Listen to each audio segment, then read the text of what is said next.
Optimism and hope are positive emotions that have a forward or future focused energy. They help us learn, grow, make change when we need to, and can help us take action in difficult times.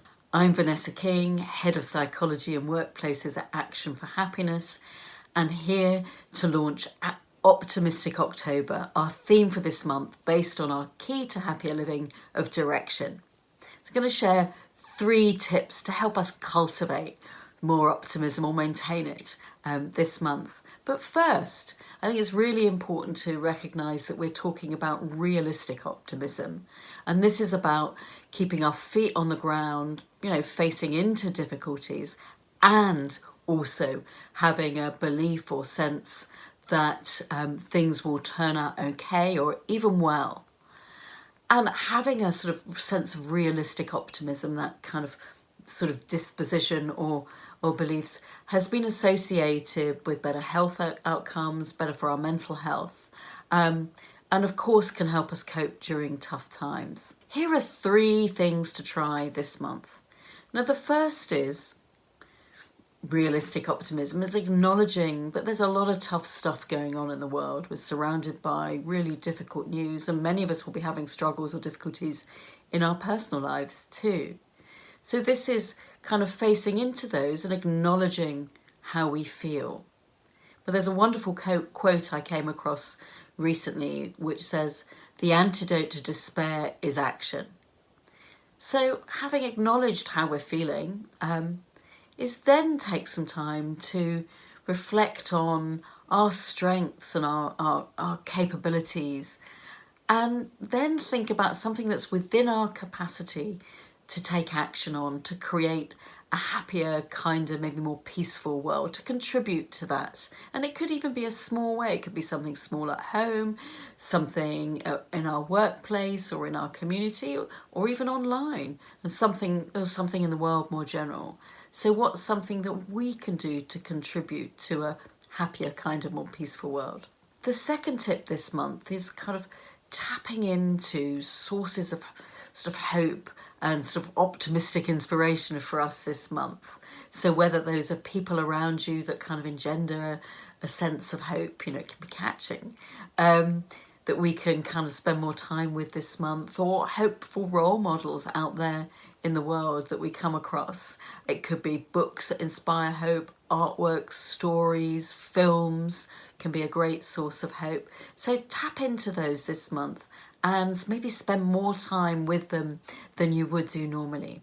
And the third tip this month is sowing seeds this year for next year. And this is inspired by one of our team member who, in the face of having some difficult times, one of the kind of positive actions they've taken is what they're calling positive planting. They've got hold of 200 flower bulbs, and they're planting those in their garden this autumn, so that come next spring, their garden will be filled with wonderful tulips. So what can you sow the seeds for this year, this autumn, this month, that will bloom, if you like, next year? It could literally be some gardening and sowing seeds or bulbs. It could be planning maybe a celebration for yourself or for someone else. It could be arranging a visit somewhere. It could be signing up to learn a new skill next year.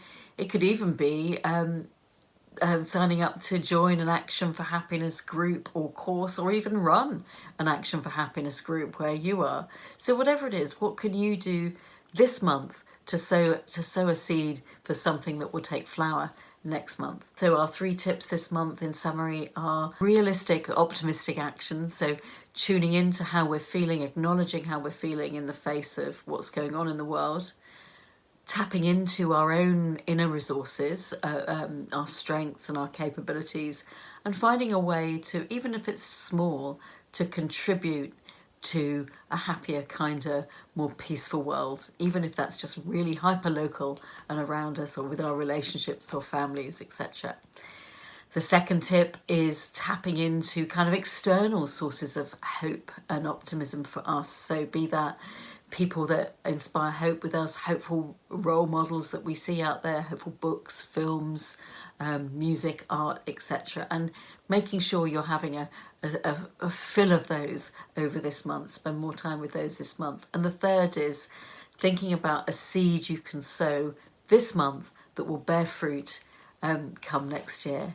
So thanks very much for listening and watching and being here. And to help us all cultivate a bit more optimism this coming October, we have a wonderful October challenge which you can sign up for if you look on any of our Action for Happiness apps or the newsletter, etc.